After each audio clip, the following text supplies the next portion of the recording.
Hello, আসসালামু আলাইকুম guys, কেমন আছেন সবাই? তো অনেকদিন পর আজকে 360 ডিগ্রি আমার গাড়িটা ঘোরাবো। তো চেষ্টা করি কেমন হচ্ছে, অনেক দিন ধরে ঘুরে নিই, কমপক্ষে 1 বছর ধরে ঘুরে নিই। তো চেষ্টা করি কী হয়, রেজাল্ট কী বার হয়।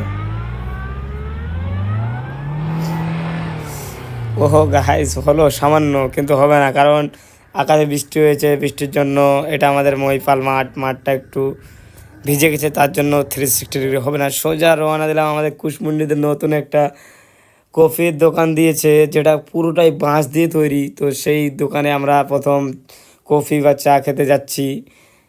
তো শর্টকাট, আমাদের এখান থেকে বাড়ি প্রায় 9 কিলোমিটার। কুশমুন্ডিতে চলে আসলাম। দেখো, এই যে রেস্টুরেন্টটা খুবই সুন্দর, পুরোটাই বাঁশ দিয়ে তৈরি, কোনো কিচ্ছু অন্য কিছু নয়, পুরোটাই বাঁশ দিয়ে তৈরি।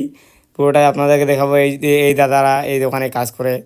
তো এই যে খুব সুন্দর একটা রেস্টুরেন্ট, পুরোটাই পাঁচ দিয়ে বানিয়েছে, কিন্তু অরিজিনালে ডাইরেক্টলি দেখলে ওয়াও লাগে। তো এখানে গিয়ে চা খাওয়া কম, খালি ছবি তুলে হচ্ছে বেশি। লাইটগুলো খুব সুন্দর লাগছে এবং ডেকোরেশনটা ওয়াও করে বানিয়েছে, পুরোটাই বাঁশ দিয়ে তৈরি। দেখে অবাক, বাঁশ দিয়ে এত ডিজাইন করা যায়, মানুষের বুদ্ধি থাকলে কি না কি হয়।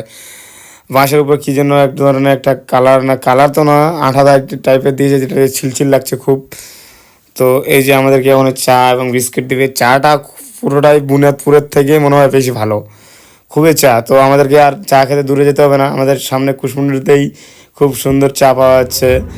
তার সঙ্গে রেস্টুরেন্টটাও তো একদম ওয়াও। তো আমাদের ভালোই সুবিধা হলো, বুনিয়াদপুর যাওয়ার তেলটা বেঁচে যাবে।